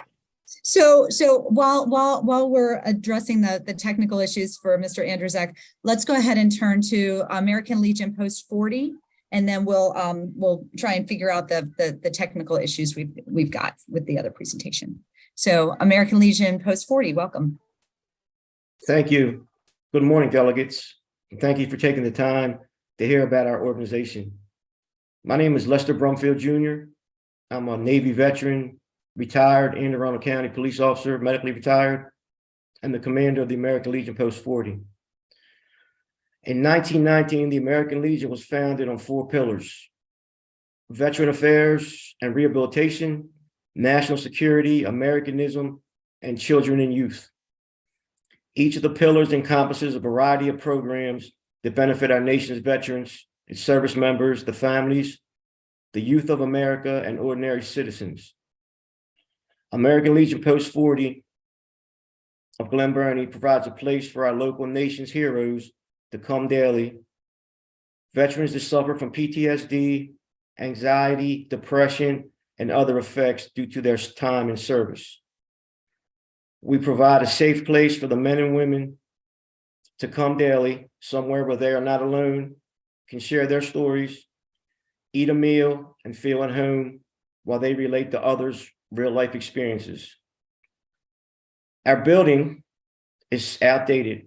The roof and toilets leak, stall doors are broken, rainwater and snow make the area moist due to the lack of waterproofing, so the smell from the carpet is hard to cover. We want to provide a better place for our men and women who served our country. They deserve better. Last year alone, the American Legion Post 40 hosted fundraisers and raised over $33,000 for local youth organizations. Several sports teams, high schools, Boy Scouts have benefited from our fundraisers. During the holiday season, Easter, Thanksgiving, and Christmas, we partnered with the Anne Arundel County Crisis Intervention Team to deliver 400 hot meals to families in need. We did several fundraisers for members who had cancer. We also hosted a local fundraiser, excuse me for if I choke up, for a child that has cancer. In closing, our organization is important to us, the veterans of your local community, and we are requesting funding through this state bond to provide a better, cleaner, safer place for our nation's heroes. Having our roof fixed, bathrooms updated, floor waterproof with new carpet will provide a better atmosphere for these men and women who come daily for this much needed fellowship with fellow veterans. Thank you for your time this morning. Thank you very much for your service and your commitment to our Anne Arundel County residents. Do we have any questions from the members? Seeing none, thank you very much for your presentation. We're going to go back to South Shore Recovery Club and see if we've resolved the sound issues. Oh, it looks like Mr. Andrzejak is reconnecting. Mr. Andrzejak, do we have you? Yes, am I, can you hear me? And we can hear you. Okay. Welcome back. Well, I don't know what was happening, but Madam Chair, I plan to be less than 5 minutes. Madam Chair, members of the Anne Arundel County delegation, my name is Jack Andrzejak, and I'm here before you today as a volunteer member of the South Shore Recovery Club Board of Directors. We're asking you to consider a grant to repair and renovate the South Shore Recovery Building. Before going forward, I need to, I'd be remiss if I didn't thank Senator Guile and you, Madam Chair, for sponsoring our bond initiative. Okay, so some of you are wondering, what is South Shore Recovery Club? Well, we're a 501c3 organization located in District 33 and located at 1199 Generals Highway. For the past 31 years, South Shore Recovery Club is providing a safe and welcoming place to hold 12-step meetings. 12-step meetings include Alcoholics Anonymous, Narcotics Anonymous, Heroin Anonymous, Chemically Dependent Anonymous, and Overeaters Anonymous, among others. I'm sure that many of you and your families and loved ones have been touched in some way by alcohol and drug addiction. You may know that virtually every alcohol and drug rehabilitation program strongly suggests, and I emphasize strongly, that its clients go to 12-step meetings when they leave rehabilitation.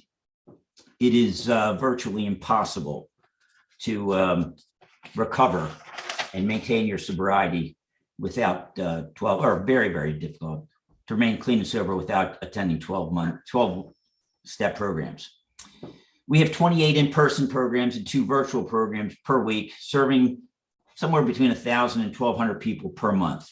Meetings take place 7 days a week and range at times ranging from 5:30 a.m. to 9 p.m. Depending on the day. As I say, I'm before you today to talk about our building. It was built in 1955 as a county health center and was sold in 1992 for $1 by the county to a small group of recovering alcoholics, with the proviso that it be operated as a meeting place for 12-step programs. This mission has been continuing uninterrupted for the past 30 years. As I mentioned, we're asking you for a grant to repair and renovate this old building. What we will do with the $56,000 that we're requesting is add an ADA compliant bathroom, a new HVAC system, ours is ancient, a water treatment system, also quite old, roof and downspout repairs, and an external paint job for the building. We do not have the funds to do these renovations. We have an annual operating budget of between $30,000 and $32,000.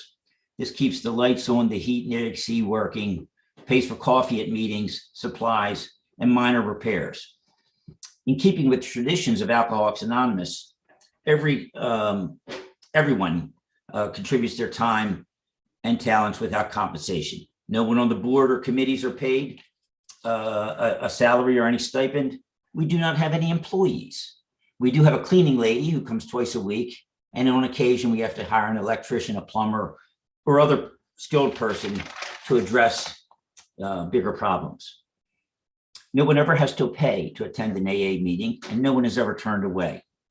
A basket is passed at each meeting to support the operations of the local meeting, and those basket collections are our largest source of funding for our annual budget. In the past, when we needed major repairs, we sought substantial contributions from members of the recovery community and held some fundraisers. Several years ago, several of us started looking at grants as a way of funding, and that's why we're here today. So on behalf of South Shore Recovery Club, I'm asking for your consideration and favorable treatment of our grant request to help South Shore continue its mission of providing a place where Anne Arundel County residents and others seeking recovery and seeking to recover from the disease of addiction and alcoholism can come for fellowship and mutual support. There's additional information on South Shore Recovery Club and the addiction problem in Anne Arundel County in your packet, and I'm happy to and pleased to answer any questions. Thank you so much, Mr. Andrzejczak. Do we have any questions from the members?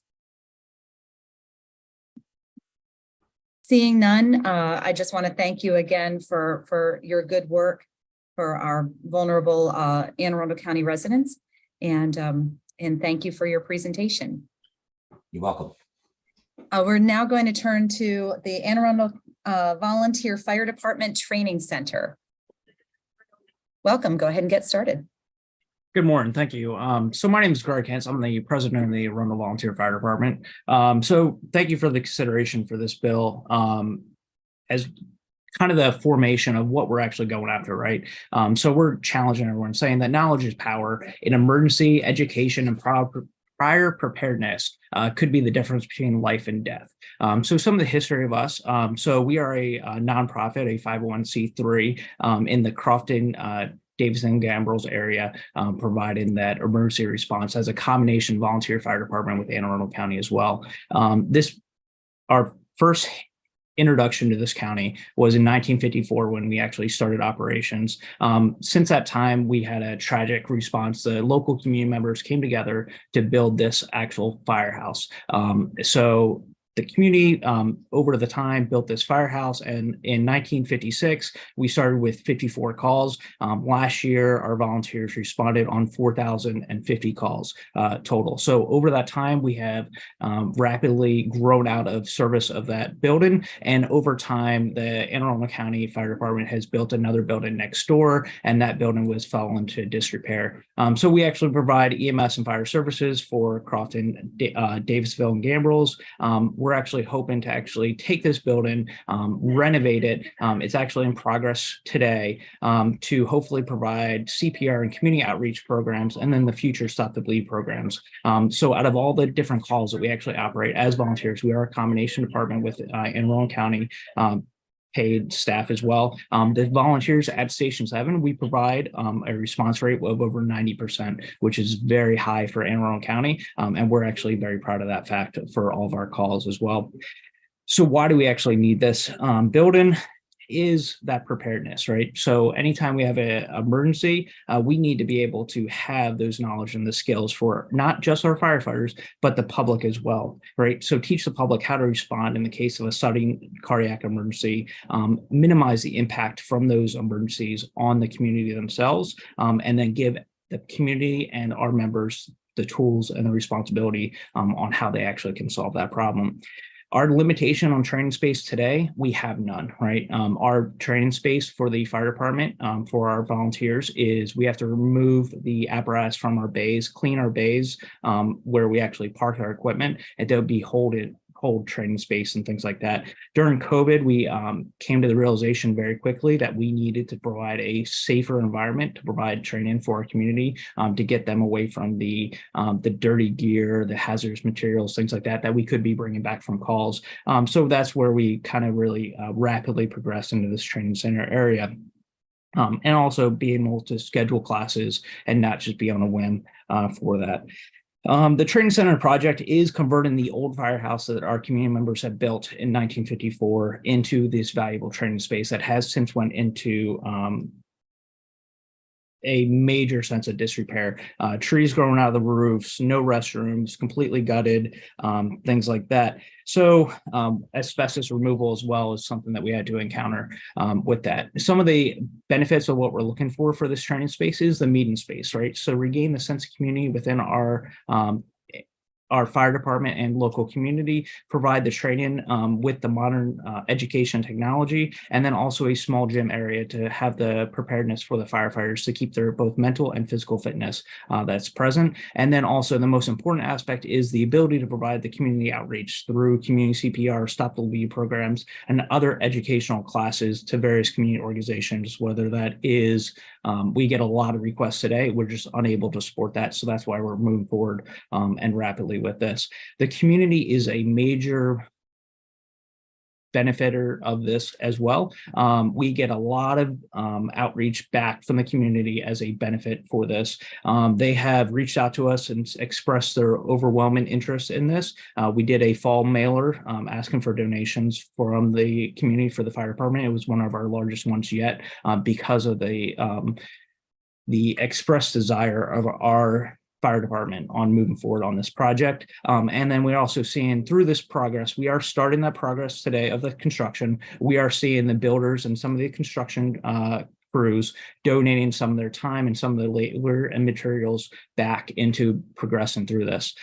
So with that, we also had various nonprofits from around the Crofton area, Gambrels area, reach out and provide financial donations as well for us. So that's part of the in there. This funding request that we actually put forward, we have a total construction cost. We're estimating about $675K for this project. That does not include the design or the total construction of that exact project, just the phase that we're actually in today.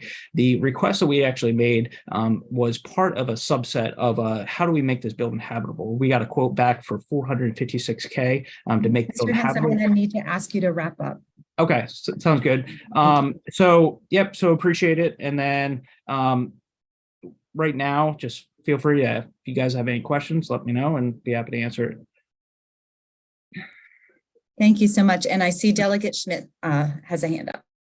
Thank you, Mr. Hintz. I just do have one question. Have you seen a drastic increase in the services that you're required with the amount of growth in that area? Oh, yes, rapidly. Do you So have, like, numbers on that? I can provide those numbers over the years, but I don't have those on top of my hand right now. Okay, no problem. Yeah, I didn't mean to cut you off if you want to elaborate, but yeah, I appreciate that. And if you want to provide those numbers to the whole delegation, we'll make sure that we share them out. Excellent. Thank you. Any other questions from the members? Seeing none, thank you so much for your presentation, and thank you for the very, very meaningful work that you do for our county. All right, thank you for your consideration. Appreciate it. We are now going to turn to Asbury United Methodist Church of Maryland. Welcome, and go ahead and get started. Thank you so much, Chairwoman Bagnell, and thank you to the delegation, and I'm starting a timer. And thank you, of course, to Delegate Hinson for sponsoring this and for Senator Elfreth for co-sponsoring it. I am Carlotta Allen, the pastor of Asbury United Methodist Church. I have been for the past 11 years. It is a privilege to serve. It is a privilege to serve in this city. Thank you for considering our request, which I know you have all received, so I will not repeat all of that. I'd like to frame the brief time that I have now in terms of then and now. We see this as an investment in the city, as an investment in the state. This is the state capital. As you all know from the one pager, we are the oldest African-American church in the city and in the county. We literally sit in the heart of Annapolis, and it's in our mission statement. We are in the heart of Annapolis, and we believe that we are the heart. In terms of the then, it is my contention that there is no accurate history told of the city of Annapolis without telling the history of Asbury and the African Americans who have come through her doors since 1803. The current building was built in 1838, and then the new sanctuary, what we call the new sanctuary, was built in the late 1970s. It's an old building. A lot of people don't realize how much space we have until they come in it. It is 3 stories. It is true that we are a church. There is a worshiping community that lives and thrives there, but none of these capital grant funds would be used for religious education, not at all. We are looking to improve the building so that Mother Asbury can be there for generations to come in terms of providing justice, social, and mercy ministries to the community. That's the now part. And also so that she is there so that she can be part of the thriving tourism that exists in our city. As I said, I don't believe that any history can be told without the history of Asbury. There is a courtyard next to our church, which is an eyesore, and neighbors have complained about it for years. I have looked for all kinds of help to get some kind of improvement done to that courtyard. Right now, it houses not only our garbage, but the garbage of some of our neighbors as well. And we have had a vision for years of converting that courtyard to a true courtyard, a memorial courtyard that would have art and historical markers and seating, so that persons, some of those tired tourists who have been on that walking tour, can sit and listen and learn more about our history. Also, we have a museum and resource center on the 3rd floor that was created a number of years ago. It has fallen into some disrepair. That too is a desired tourism location. People call us from time to time asking if it's open. It is not right now because it needs a good bit of upgrading. This very old building needs some structural improvements. The pointing needs to be cared for. And we discovered that there was water damage on the 2nd floor in one of our conference rooms, which was created and is designed for use by the community, the Edgar Love Conference Center. So there was some significant roofing damage that was done there that needs to be repaired. We have done a really good job of maintaining this very large structure and making sure that this is a place where people can come and be safe. We're grateful for the opportunity for an investment in capital funds because Asbury has always been and will always be there. We provided meals for more than 6,000 families last year. When COVID happened, we were there. Just yesterday, I'm so excited because we had the soft launch of something called Around Thursday. It is a re-entry movement, and hundreds of returning citizens will be coming through our doors on Thursdays and other days to rebuild their lives. Asbury has always been at the forefront of that kind of mercy ministry and justice ministry, and we always will. It would help a lot not to have the roof leaking on the second floor when persons are there. And we look forward to the day when that courtyard is something that draws people to that place to ask the question, what is this? Who are these people? We would love to tell them. We would love to have our tourism experts share that history with them. Thank you for listening to me today and considering the presentation, and I'm certainly open to any questions you might have. And thank you. Your timing was perfect. Do we have any questions from the members? Seeing none, thank you so much for your presentation and for that incredible but brief overview of the entire history of Asbury as it relates to Annapolis. We have one more presentation today, which is Ballet Theater of Maryland. Welcome, and go ahead and get started. Hi, thank you. I am Alexander Collin. I am a dancer with the Ballet Theater of Maryland, and I am here today on their behalf, asking your assistance and support for the conversion of part of our studio and rehearsal space into a black box theater. Established in 1978, Ballet Theater of Maryland is a professional ballet company and dance school, employing almost 50 dancers, serving circa 400 dance students directly through our school, and many additional thousands each year through our performances and community outreach programs. As a professional company, we hire dancers from around the country and occasionally from around the world. Those dancers move here to live and work. They rent homes and apartments. They work in the local bars and restaurants. They spend in the local bars and restaurants and grocery stores and retail stores. They frequently live their lives here even after they are done dancing, raise their families here, and continue to enrich the community. In our near 45 years working in our community, we have become a part of that community. We offer performances on West Street in downtown Annapolis as part of Dinner Under the Stars with the Inner West Street Association. We host children's story times with the Arundel County Public Library. We provide free dance classes and arts programming for the Boys and Girls Club, free adaptive dance classes for Gigi's Playhouse. We conduct free movement classes on Annapolis City Dock. We offer free programming for the Fenwick Foundation and the children and families served by the Casey Cares Foundation. We conduct an arts integration residency annually with the Anne Arundel County Public Schools and are planning an additional program for next year for youth in partnership with the Anne Arundel County Police Department. As a professional company, we perform at the Prince George Community College, in Garrett County as part of the Garrett Lakes Arts Festival, at the Peggy and Yale Gordon Center of the JCC of Greater Baltimore, the Convention Center in Ocean City, and as we will be even later tonight, as a resident company at Maryland Hall for the Creative Arts right here in Annapolis. We also perform at schools, assisted living facilities, and community centers across the state. If you were to support us in creating the Black Box Theater, we would still perform in all of those places. What the Black Box Theater would provide BTM is a tool to better serve our mission. What the Black Box Theater would provide would be the ability to offer more programming to more people and to make sure that everyone in our community can afford to attend a performance. Without the $8,000 to $10,000 expense that renting a theater for a week costs, we could produce shows that we could offer on a pay what you will or donation basis or entirely for free. Instead of full shows just a few weekends a year, we could hold more frequent year-round performances. And a piece which took several hundred hours to set and rehearse could be performed for audiences for an entire season and not just a single weekend.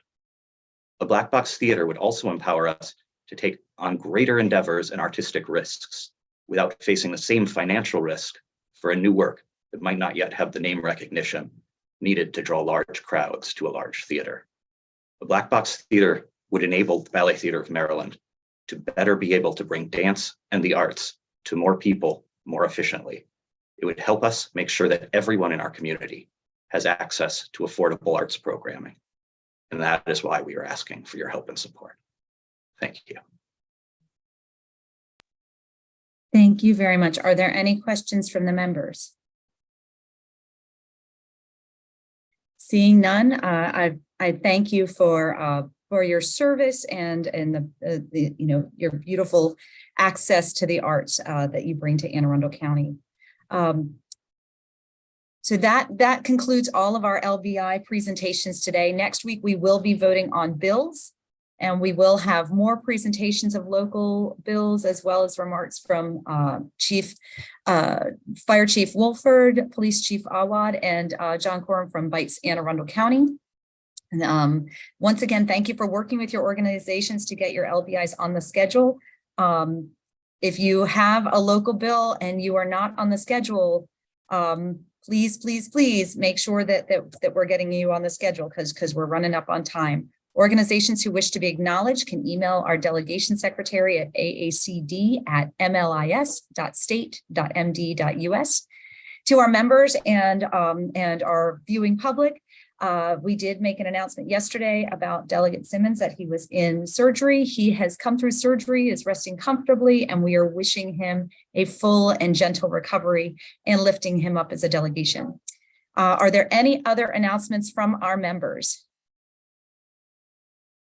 Seeing none, can I have a motion to adjourn? Motion to adjourn. Second. I'll go ahead and second that. We are adjourned.